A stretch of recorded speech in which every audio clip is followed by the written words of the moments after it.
Tenemos aquí a la doctora María de la Luz Domínguez Campos, ahora consejera del Instituto Electoral del Estado de Zacatecas. Doctora, gracias por platicar con nosotros. Muy buenas tardes. Saúl, muy buenas tardes. Gracias por el espacio. Un saludo a todo el auditorio.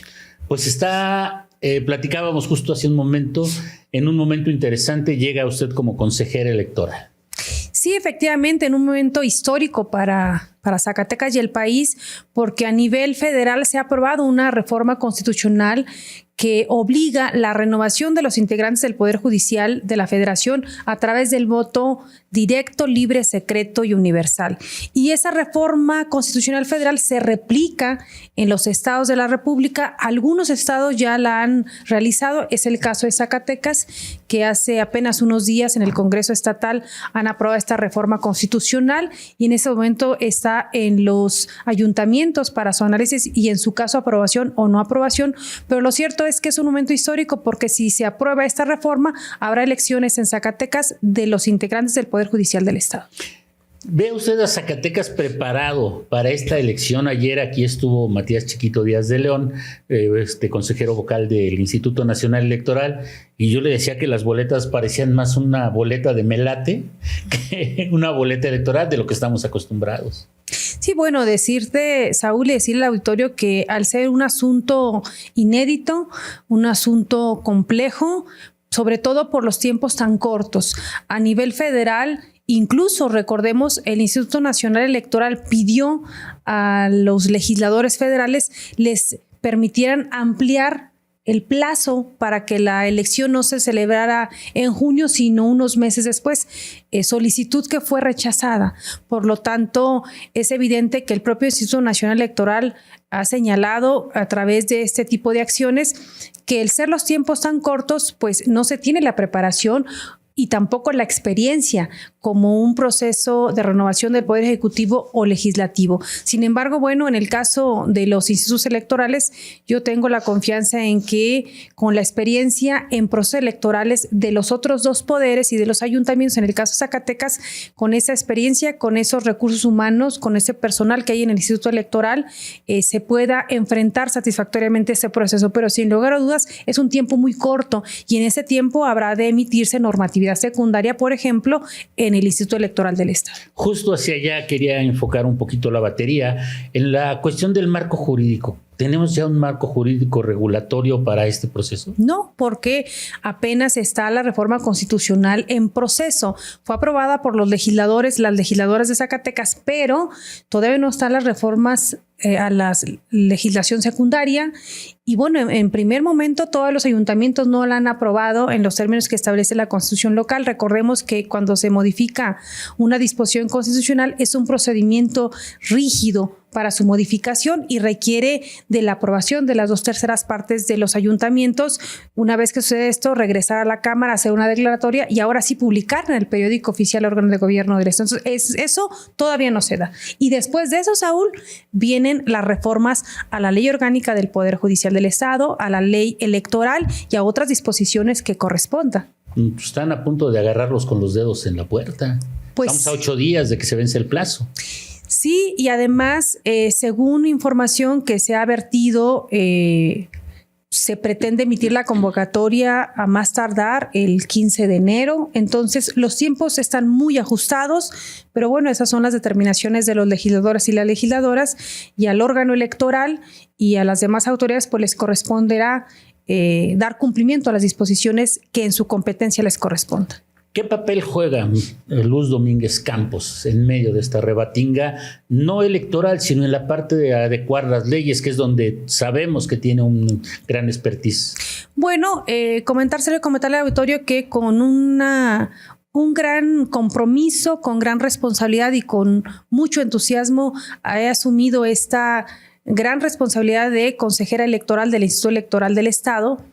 Y lo hago con la convicción de que mi trabajo, mi esfuerzo, pero sobre todo mi experiencia le va a aportar al fortalecimiento de ese organismo constitucional autónomo, a fortalecer la democracia y también a ampliar los derechos político-electorales de los ciudadanos y las ciudadanas zacatecanas. Porque el Instituto Electoral del Estado de Zacatecas, al igual que el resto de los órganos constitucionales autónomos en Zacatecas, tienen la facultad de iniciativa de ley.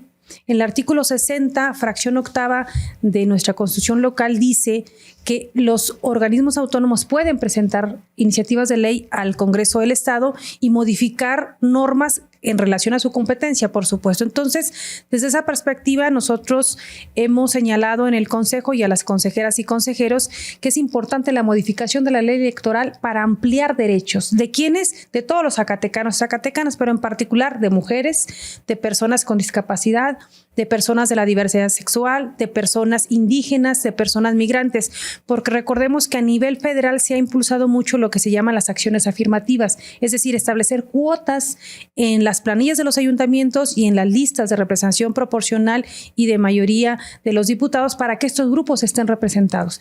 Pero eso en este momento solamente están en los lineamientos del Instituto Electoral, no en la ley electoral. Y es importante que estén de manera específica establecidos en la ley, al igual que otras disposiciones para ampliar los derechos y, por supuesto, fortalecer la democracia. Y en este proceso específico de la renovación del Poder Judicial del Estado, pues el Instituto Electoral habrá de emitir lineamientos, reglamentos, disposiciones normativas que vengan a complementar el marco jurídico para que pueda ser efectivo este proceso. Y bueno, pues ahí estaré yo aportando mis conocimientos, trabajando muy coordinadamente y colegiadamente con las consejeras y consejeros, con el señor consejero presidente, con el personal del instituto, porque sí es importante que se preparen todos estos documentos, todos estos ordenamientos jurídicos, Saúl, porque al igual que a nivel nacional hay mucha incertidumbre, porque realmente no hay todavía las normas que den una certeza específica respecto a este proceso electoral. Salvo lo que usted me pueda corregir, pero veo que sí están metidos en un verdadero problema, porque va a estar corriendo el proceso electoral y en ese momento, de manera paralela, hay que ir haciendo leyes, reglamentos y adecuaciones. ¿Qué tanto esto va a afectar un buen resultado? Bueno, esperemos que no lo afecte y para eso seguramente habremos de poner todo nuestro empeño, las señoras consejeras, los señores consejeros, el consejero presidente sobre todo, porque el Instituto Electoral se ha venido caracterizando por ser una institución que le da certeza a los procesos electorales y este no va a ser la excepción. Claro que habrá que esforzarse todavía más, quizás el doble de los anteriores procesos, pero yo confío en el personal del Instituto Electoral, en hombres y mujeres que tienen más de 10 procesos electorales participando y por lo tanto pues seguramente habrá de lograrse sacar este trabajo tan complicado, pero eso no riñe con lo que tú bien señalas, que se va a ir a la par del mismo proceso electoral emitiendo normativas y haciendo acciones específicas. Por supuesto también hay que señalar que habrá de celebrarse el convenio correspondiente con el Instituto Nacional Electoral, que habrá de ser una elección concurrente porque también van a elegirse jueces y juezas federales, magistrados y magistradas federales y ministros de la Corte. Sin embargo, hay una responsabilidad específica de los órganos electorales locales en el caso de Zacatecas y yo creo que lo habrá de enfrentar con mucha entereza, con mucho compromiso, con mucha responsabilidad y que los recursos humanos, los recursos materiales y sobre todo los recursos financieros pues se deberán de llegar al instituto para que dé un resultado conforme la Constitución lo exige y por supuesto la sociedad lo espera. Lo que yo también he analizado un poco es la cuestión de los perfiles. Si de por sí cuando vamos a una situación de un voto electoral para presidente de la República, diputado, presidente municipal, gobernador, se nos hace difícil, ¿no? Y ahora tenemos un abanico tan amplio. ¿Cómo tendrían ustedes previsto el poder hacer entender a la gente que hay que votar ahora por un número y no tanto por una persona, pero que hay que relacionar ese número con la persona, y cómo conocer que esa persona cumple con un perfil para impartir justicia? Ese es un trabajo que habrá de impulsarse con mucha precisión, con mucha amplitud y sobre todo con mucho compromiso. ¿Por qué? Porque se debe informar a los ciudadanos de manera específica cómo van a ser los mecanismos para la votación, tanto de sus juzgadores locales como de sus juzgadores federales. Seguramente habrá alguna estrategia del INE nacional en la cual también participará el Instituto Electoral local, pero lo cierto es que sí va a ser muy complejo, Saúl, porque recordemos que no hay reglas claras para las campañas de los juzgadores. Incluso se les prohíbe, al igual que los candidatos a diputados, gobernadores o presidentes municipales, se les prohíbe la compra de espacios en radio y televisión. Se les establece una serie de prohibiciones, por ejemplo, de financiamiento, etcétera, etcétera, de modo tal que al no existir todavía una claridad específica en las reglas para las campañas, de los alcances de los aspirantes, pues va a ser un poco complejo para que la ciudadanía pueda conocer a profundidad cada perfil, cada persona. Sin embargo, bueno, es un proceso inédito, es un proceso que está mandatado en la Constitución y se debe de cumplir. Y yo creo que en el caso de los zacatecanos, las zacatecanas, pues habrán de concurrir a este proceso con mucho entusiasmo, con mucha responsabilidad, y el papel del Instituto Electoral del Estado es conminar a los ciudadanos y ciudadanas a que participen. Yo señalé el día de mi toma de protesta que es fundamental fortalecer al Instituto Electoral del Estado para que se consolide como un organismo constitucional autónomo, independiente, profesional, imparcial, objetivo, porque un órgano electoral fortalecido siempre va a generar mayor credibilidad y confianza ciudadana. Y si tenemos un órgano electoral confiable, si tenemos un órgano electoral autónomo, independiente, imparcial y objetivo, pues seguramente los zacatecanos y zacatecanas van a querer participar en estos tipos de procesos, no solo como aspirantes o candidatos, sino también como observadores electorales, como funcionarios de casillas o vigilantes de los procesos electorales. Y por ello creo que es fundamental el papel que va a hacer el Instituto Electoral en este proceso en específico, porque los espacios para la promoción de los aspirantes o en su momento candidatos va a estar reducido. Entonces el Instituto Electoral habrá de asumir un papel importante en la difusión de todo el proceso electoral, obviamente cumpliendo y respetando su competencia y atribuciones. Hay un punto en el que quiero aprovechar, en la que está envuelto en la materia de los derechos humanos, que es la prohibición o el no poder acceder al sufragio en este proceso electoral por parte de los migrantes. Hay una violación a los derechos humanos. Digo, pues hay que recordarle al auditorio que fue usted también presidenta de la Comisión de Derechos Humanos en el estado de Zacatecas, por eso tiene también esa sensibilidad. Sí, y también hay que señalar que, al igual que los derechos humanos, los derechos políticos electorales deben ser progresivos, es decir, no puede haber retroceso respecto de su goce y ejercicio.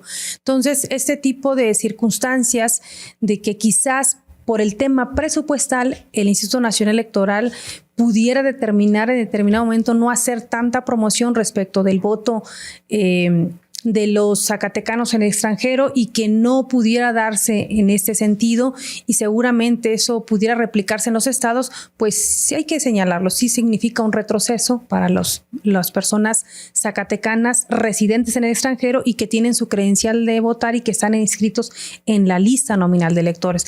Esto habrá de analizarse con toda puntualidad, habrá de revisarse, pero ciertamente los derechos electorales, al igual que los derechos humanos, deben ser progresivos.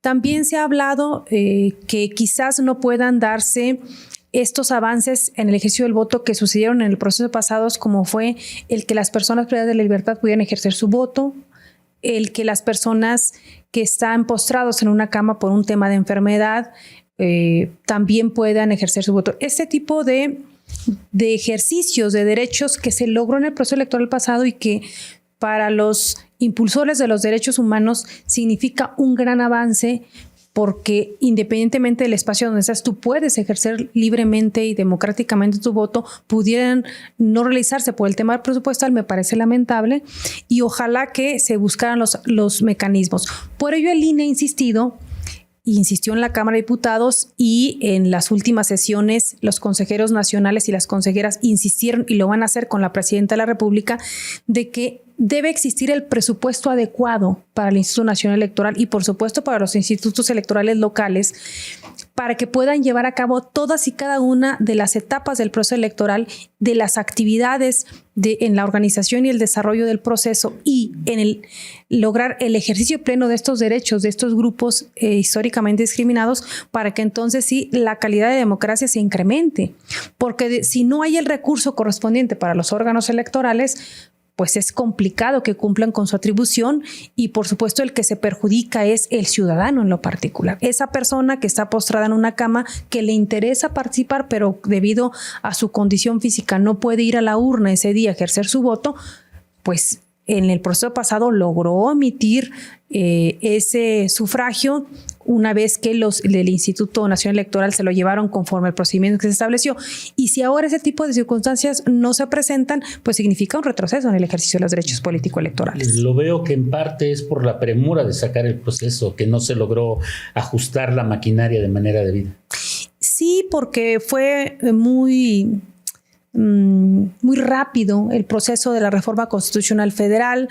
Obviamente es un tema muy complejo y que generó mucha polémica con los integrantes del Poder Judicial Federal, y que esta premura, como tú lo señalas, esta falta de tiempo suficiente, no solamente para legislar de manera más amplia o más integral, sino también en el tema del presupuesto, porque bueno, no hubo los tiempos suficientes, impactan directamente en el proceso. Esperemos, y yo tengo confianza en que gracias a la experiencia que tiene el Instituto Nacional Electoral en la organización de procesos electorales, que incluso es referente internacional, allí hay países que invitan al Instituto Nacional Electoral para que vaya y les puedan informar de manera puntual y mostrar cómo son los procesos electorales en México, pues en este proceso siga siendo referencia y cumpla a cabalidad con su función, y por supuesto igualmente el Instituto Electoral del Estado de Zacatecas.